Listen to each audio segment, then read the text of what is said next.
how when they see dogma in the world, specifically religions, and the person was talking about religions and those kinds of belief systems that appear dogmatic, they feel really triggered around that, and that they want to fight those people on social media. Um, Transcend and include is what I have to say. If you listen to Ken Wilber's work or you read about it, what he's saying is pretty wise. He's saying that these stages that people go through, where we all go through a phase in one way or another where we become dogmatic about something, where we kind of have a religiosity or religiosity, whatever the word is. We're religious with regard to something. We're dogmatic. It could even be like exercise. Or for me, I was dogmatic around gay rights, you know. Um, I was dogmatic around the 12 steps at a certain point. So we all go through this. It's like a phase of our development where we attach strongly to these kinds of ideas and belief systems. Look, my way is the only way. Is that's the motto for that paradigm, whatever it is, whether it's around being a vegan or believing in Jesus Christ. My way is the only way. We all have to go through that. And so Ken says we go through that phase of development. It's literally part of the development of consciousness that we go through that. And as a species, we've gone through that, not just individuals, but as a species, there's a phase of development in our history, which was largely based in that paradigm, that gestalt, if you will, of my way is the only way. And there are certainly people on earth right now who are in that phase. So if you see them as an other completely, you're going to want to fight them if you see them as threatening. But you have to look to see why you see them as threatening in order to transcend and include this. First of all, you have to look to which is there any trauma there for you? Like, have you felt the oppression from religions when you were growing up? If you did, then largely your response to these dogmas may just be trauma based. And not knowing that is like operating in the dark because you're making arguments that seem to be based on principle. Like you're saying, making all of these arguments to refute what someone who's dogmatic is saying, but you're not even being honest. You're not even saying that the real source of my disagreement here is that I've been traumatized by religion. But that may not come out. It may or may not come out in a conversation. And what comes out is like attacking these dogmatic people over here for being, your argument might be for being blind to something, being unconscious when you're literally unconscious to your own trauma in that moment. So it's like the pot calling the kettle black. So much of it can be reduced to simple trauma that needs to be worked out. And then when you work out the trauma, you just don't see dogmatic people the same anymore because you've resolved the issue within yourself.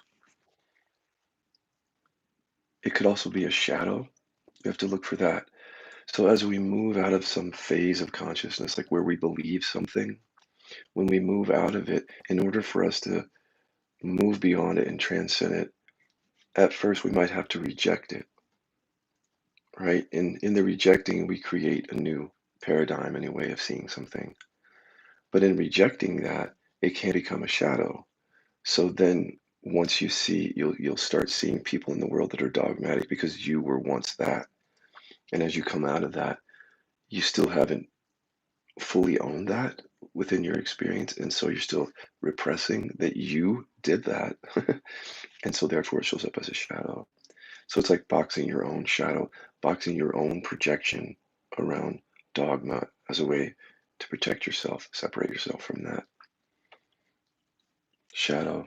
So again, if you're coming at the person who's dogmatic and you're saying something like they're unconscious, they're delusional, you're delusional because you're actually boxing your own shadow, but you're speaking on principle as if it isn't about your own suffering. Things are not what they appear at all. And I just don't know how on earth we're going to move beyond this stuff until we start talking about it differently. Because we seem to be making the same errors and not seeing what's going on and making enemies out of people. And the other thing is understanding that everybody goes through this phase. Like in order to be a human, you have to cross through the threshold of my way is the only way. That's part of your development. And so once you recognize that you went through that in some way, then what you realize is that when you see dogmatic people, you're seeing yourself. You're just seeing yourself. That's all.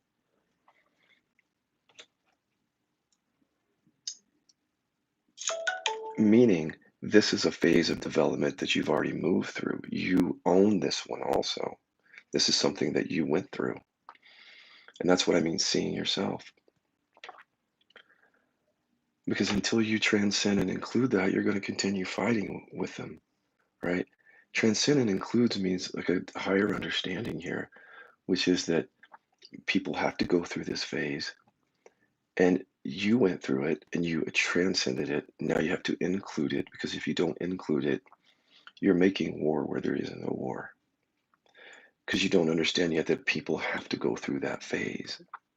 Now, people can get stuck there, granted, for sure, but they have to go through that. So by telling them that they not is essentially you're not entitled to your process. When I see clarity, it's when someone who has moved out of these things on earth, who can sit at the table with these people without making an other out of them, without making a big sense of separation, and have a deeper, wiser understanding of what's going on here, and to be able to talk to them in the language and at the level they understand. So, for example, if their belief system is mine is the only way, my God, you can find that in your experience because there may have been a time when you had some similar belief system and you know why you had that belief system because it made you feel secure, safe, it made you deal with death, it did all those things for you. So, having the understanding that that's what that's doing for those people and that you went through that. And so that's you. That's your own, that is you, but you're making it into another. The same is true for another phase of development, which we're seeing a lot these days, which is what Ken calls the green level. And the green level is all about equality. So it's not about dogma, unless you're dogmatic about equality. But these are the people that are on the street protesting for equal rights for gays, women, blacks. The idea there is we need to equalize society completely. A lot of that comes from victim consciousness because it's the victims of oppression that speak up to equalize things. So that's a natural movement happening in our consciousness, the green phase of development, where we're trying to equalize historical imbalances among classes of people. All good, except that you can get stuck there. And what people get stuck there is usually like in victim consciousness. So they identify strongly with being a victim. And so there are lots of their equal rights or other advocacy comes from the identity of being a victim. And that identity can really sink its teeth into your life and just take hold of you, and you can get stuck there. But then one can move out of that green phase of development where you see that there's other ways of seeing the world than just everybody's equal. It's like flatland. Everybody's just equal. There's no authority. There's no nothing. Nobody's better, more valuable, all this stuff. Flatland. So at a certain point when you're living in flatland, you recognize that there's something more. There's a transcending of that, where you transcend the victim identity and you transcend an almost dogmatic way of looking at equality. And you start to move into an understanding that there are dimensions on earth. There are. There are people who can throw free throws better than other people. There are people that can fix a water heater better than other people. There are teachers who are more skillful than other people. But we can't see that in the green phase of development because everything is equal. See, from that oppressed victim consciousness, there can be nobody can have authority, nobody can stand above anyone else. Let's be safe, let's be equal until you recognize that in the play of life, of course, there are dimensions. Of course, there are people who are better at fixing a car than other people, and you start to see the dimensions again. but it doesn't come from the, so once you start seeing that, you don't buy into the old way, which is that people are inherently better than other people, that their value is because they can throw free throws better than someone else, that their value as a person is greater. You don't believe that anymore, but you acknowledge diversity, you acknowledge dimension, you acknowledge that there are authorities on certain topics. You move out of the green flatland. When you move out, oh my, have I seen people move out of that? And that has a bunch of traps in it. Because about the time that you start to move out of that and you recognize how restrictive that paradigm is, you'll start shadow boxing people who are still in it. And I see this all the time. It's like the people that come out of like that victim based, oppression based, equalizing thing, when they come out of that, they are pissed at all the people who are still being victims and fighting that fight. You are shadow boxing yourself in that moment. And if you can't see that, you're gonna be in for a world of hurt there until you see it. Transcend that and include it, like understanding the value of what that phase of development gave us. The value is it helped us understand equality and inequality and righting those wrongs. Getting stuck there is not moving on, staying in that consciousness. So then I watch people stepping out of that who try to have conversations with people on social media who are very much in that green phase, and they're attacking the people in the green phase. And the people in the green phase are attacking those people because they think, well, if you're not with us, you're against us. This is really going on. You just, until you hear it, you don't even know that's going on. Until you hear this, you can't even see that these phases are literally fighting with each other. Transcend and include is when you don't have a dog in the fight anymore. So that does not mean make peace. It doesn't mean that you're being agreeable to everyone. So here's the thing, when you meet someone who's dogmatic or who's stuck in green phase, you're not trying to be agreeable with them just to get love or attention. It's not about that. You can actually completely disagree with me, disagree with me, and still see that that's just a perspective that contributes to the whole. There's nothing inherently wrong with it. It's just a perspective. And you don't have a fight against that perspective anymore once you transcend and include that. So it's at that level, it's not about making peace or being agreeable. It's about wisdom. It's a seeing that you've mistaken your thoughts to be reality many different times in the past. You believed paradigms. Some of those paradigms were like, my way is the only way. Some other paradigms, science is like a paradigm that we can get stuck in. Scientific rational thinking. We've gone through all these things in our lives, right? So that's you. So everyone you're fighting with out there is you, because there's just this consciousness developing. So in one aspect of it, you starts making the enemy out of all the other phases, all the other things. You're missing one of the greatest gems of wisdom here, which is that everything is you. Everything is a reflection of you. If you're fighting yourself, what kinds of practices could help transcend and include these things? You have to look at identity. So when you were in the dogmatic phase, notice that your identity, you were identified with those beliefs, right? The belief that my religion is the only way, your identity, ego attached. Even if you, like a scientific rational level, that's a level of development where science came onto earth.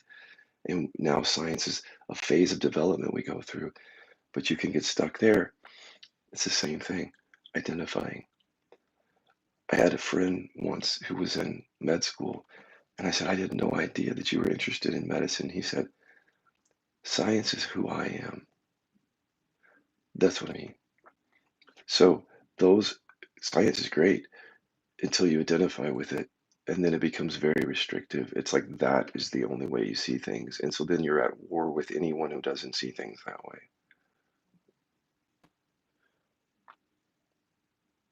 So you can get caught anywhere and recognize its identification. So when you get to so the way that these phases work is that first, the way Ken says, the first thing that unfolded was like the dogmatic, my way or our way is the only way, and then science came and sort of outgrew that, right? Because now we can measure things. We have rational, objective tools, measurements. We move through that, and then after that, we move to what's called transrational or green phase, where we start to see equality. All these things become important to us.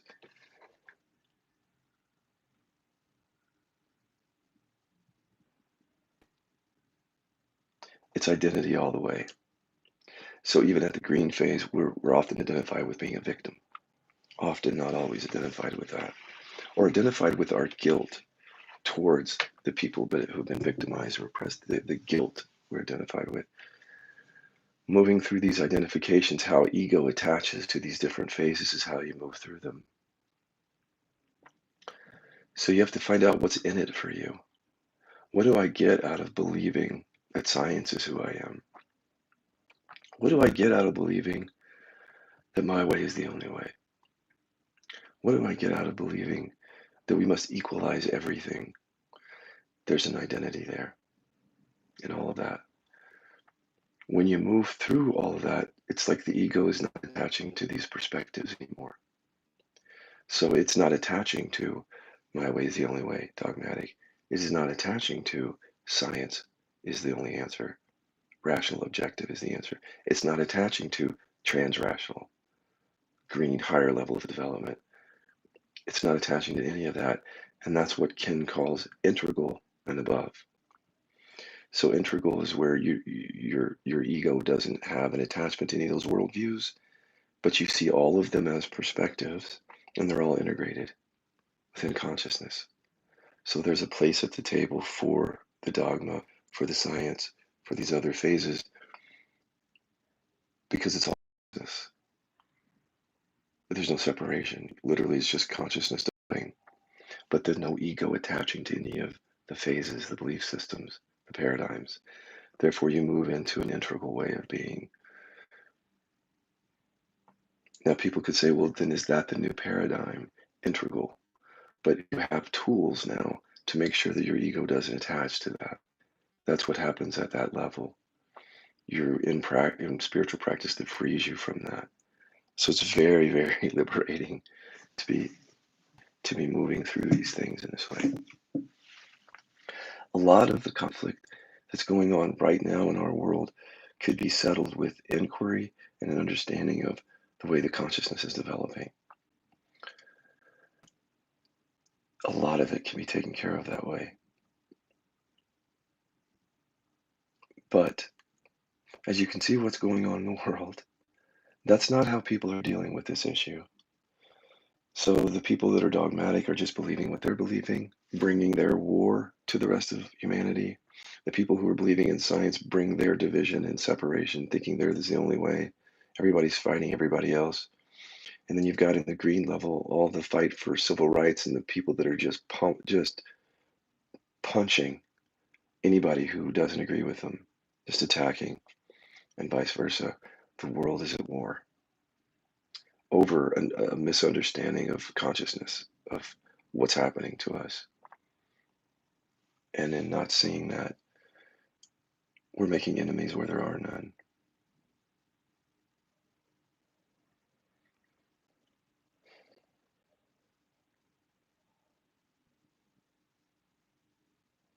If you can pull back from Earth, and whether you believe in aliens or not, just think of it this way.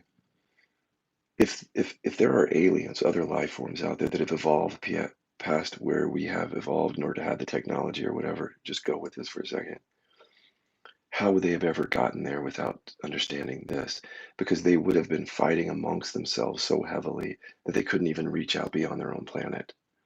Too much on fighting the different paradigms and divisions within their own planet. They had to probably evolve beyond that to go into integral consciousness to understand this so that they can stop fighting. Wisdom takes over, and then all of the energy and the time then gets spent on other things like maybe saving their planet or ending war or going into space and seeing it as a community. The point I'm making is not whether there are aliens or not. That's not the point. The point is to look at the human species 100 years from now, 1,000, several thousand, 1,000,000. Something is developing here. Something is changing in the way that we understand who we are, what we are, and our relationship to each other, to the earth, to life, to the universe. And the way I feel it right now, we're in a very, very limited, restrictive way of understanding what we are, a way that is built on division and separation and conflict, a lack of wisdom, a lack of insight, a lack of realization that can bring sanity to this whole planet. Imagine what it would be like to not identify strongly with self and not even identify strongly with country or even planet. Like those are all limited identifications. And in the past, in spiritual practices, or traditions, they've talked about universal consciousness, which is roughly the transcending of the me consciousness and the group consciousness. And I would imagine that if there are aliens coming here, that universal consciousness is something that they get that, even if we don't yet.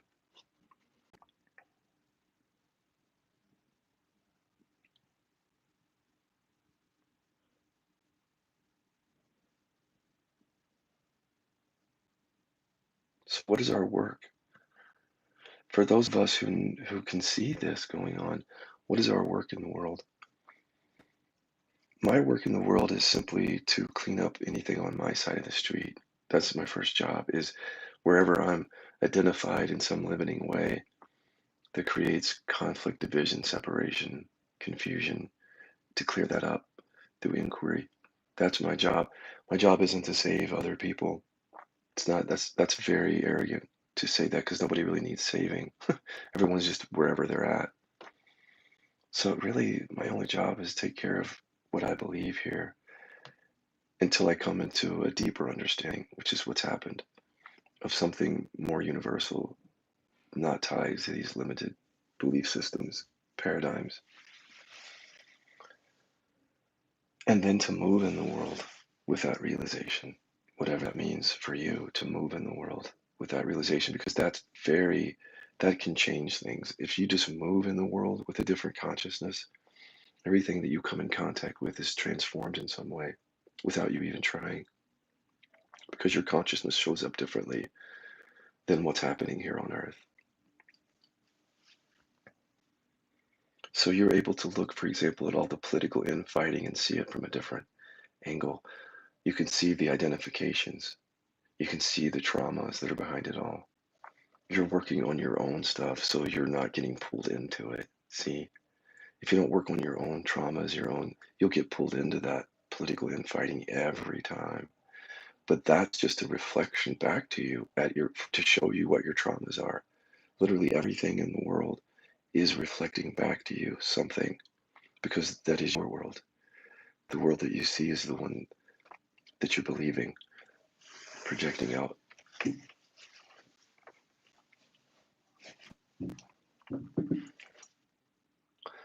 I'm meeting people right now who have serious illnesses or serious chronic pain, and at the same time, completely related to that, but completely unbeknownst to the person, the stuff that's going on in our world right now is directly related to the chronic pain or the illness.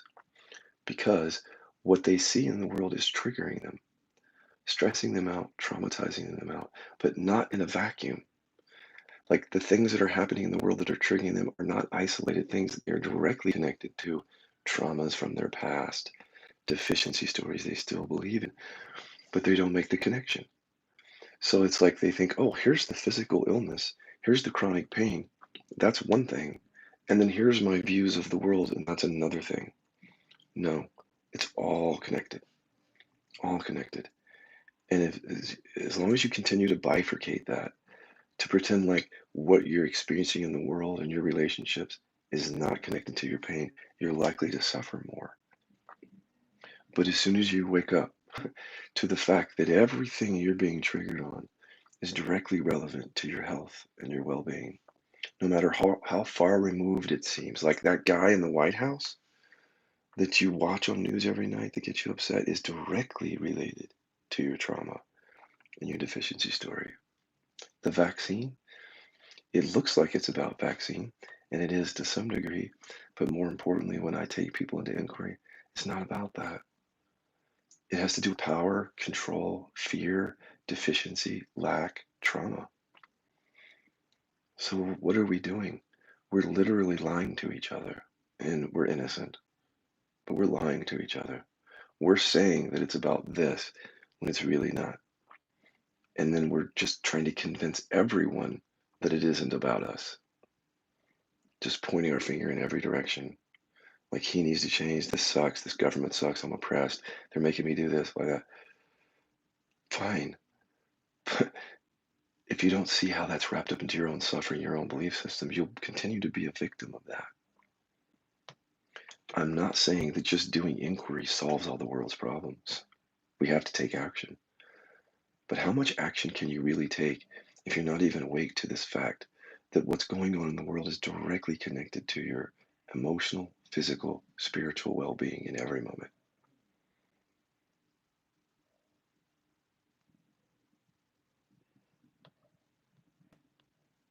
I envision a world in the future that's different, a world that understands these issues, and the world that really values self care, because self care is world care. That's how I see it. Taking care of yourself, resolving your traumas, waking up, embodying that awakening is taking care of the world very directly. Because whatever you do not clean up in yourself, you project onto the world. You add that much anger, that much resentment, that much trauma to a world that's already traumatized, resentful, angry, fearful. You're contributing to it by being unconscious.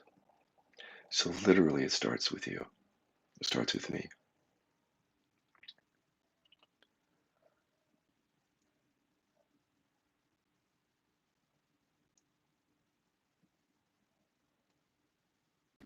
Hope you don't hear that as preachy. It's not how I mean it. You could only preach around belief systems. This isn't a belief system. It's a call to wake up from belief systems. But sometimes a hammer only sees nails. So if someone out there with a belief system says Scott just believes this, like a hammer only sees nails. This is not a belief system. This is a seeing. If anything comes up in that, like the integral framework or anything else, just looking at that, that's just a perspective. At this stage of the game, not interested in picking up any beliefs, and I don't even know if it's possible. I'm sure it is. But if in case you're a hammer seeing only nails, that itself will stop you because you're literally projecting onto everyone else. If you're believing something, you're just assuming everyone else is. And there comes the shadow boxing and the fights and all that. There has to be a recognition at some point that sometimes when you're looking at someone, you're not looking at nails. You're looking at something different. And it all depends on the degree to which I defend what I'm saying here. So attack me if you want. Write in the comments about how wrong and I am. And if I find myself, excuse me, then I have some things to look at, don't I? But if I don't, then you might be saying nails and you're being like a hammer. Perhaps no one is coming to save you. Oh, should be interesting. Let me read this comment that just came and went. Perhaps no one is coming to save you, but that phrase has just made me feel worse and worse and worse over the last 4 years. No one needs saving. Yeah. Even myself, I don't need to save myself. It's not even that there's anything wrong with me except this believing things, right? That's all. Just unhook from delusional beliefs. The beliefs tell us that there's something wrong with us. There's not anything wrong with us. Just believing.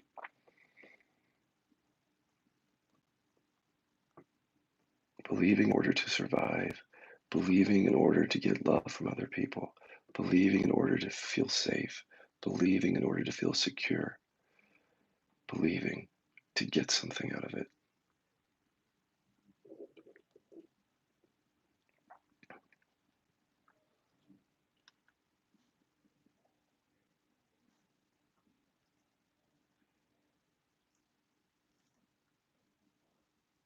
In this scene, you can't even hold on to the idea that you don't believe anything,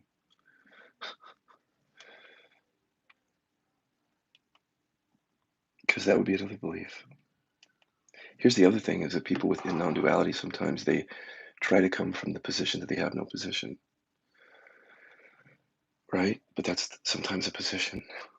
You can make anything into a position. You can create anything into dogma, including a non-dual realization can be created into dogma. Or the idea that you have no beliefs. Or what I hear is a lot is people say, I have no perspective or no thoughts.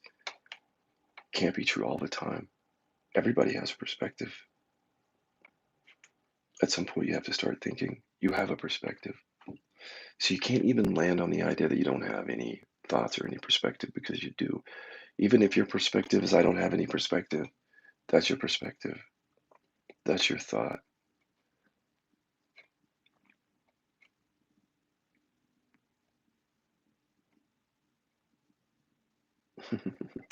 I just read a comment. I have to read that again because it said, I heard the word bembo. It's a great way to be tough and push people away. It's a great thing for people like Nicole Aparo to pump out and sell her 2 dumb books. And then it fades away. I can't read the rest. To sell her 2 dumb books, but people need other people in the human realm. Yes, yes, we need authorities. We need people who've traversed territories. I needed John Sarno, Dr. John Sarno, who had traversed the territory around emotional repression leading to chronic pain. I needed that authority. We need authorities to help us. The world isn't flat.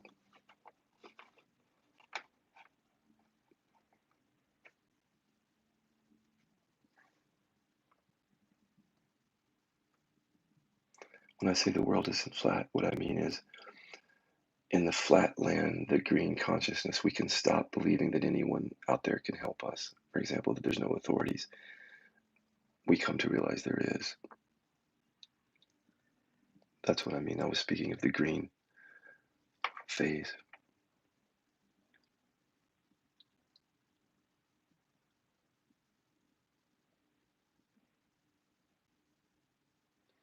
If you can remove the traumas from your worldviews, if you can remove the deficiency stories from your worldviews, if you can come out of repression around your worldview is going to change. Because our traumas inform how we think about the world, right? Constantly informing that. So this is one of the big takeaways is before you point your finger out at anyone, you can do that for sure, but before you do that, check to see what they're mirroring back. Because it could just be that you just don't feel safe and that that's where that's coming from. Even though you make it about principle or wisdom, it's emotional, trauma based. If everyone would do this, we might have a better earth. If before we start doing that, we just go, what am I believing right now? What trauma is this connected to? And am I open to look at this and resolve this instead of continuing to lie to people? I don't mean that as a derogatory sense. I'm just saying, like, if I come up to you, if I walk up to you on the street and you're wearing a blue shirt that says Republican on it or something, and I go, you're an ignorant fool, you're an asshole, you're ruining the world.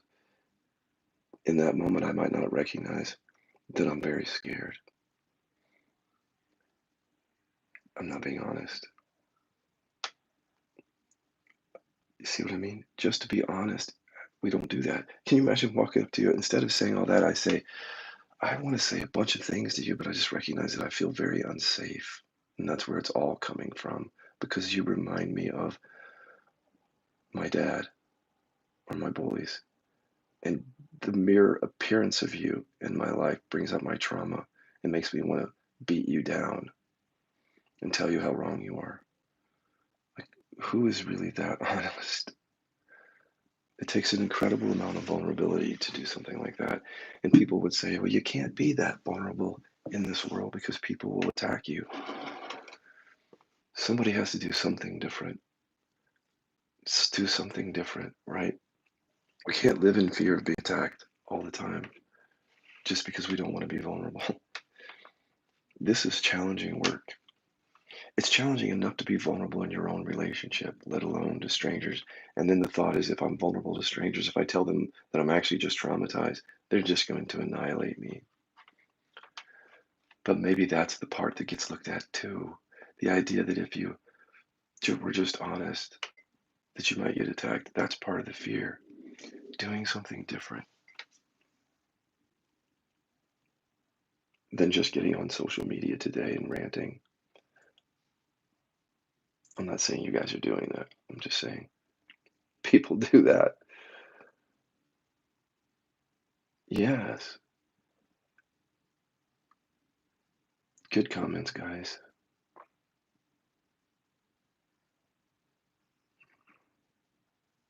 Mhm. That phrase where I said we can't save other people, that triggered some responses. Oh, yeah. Thanks, guys. Is there anything else before I jump off here? I better get going, actually. Good being with you guys.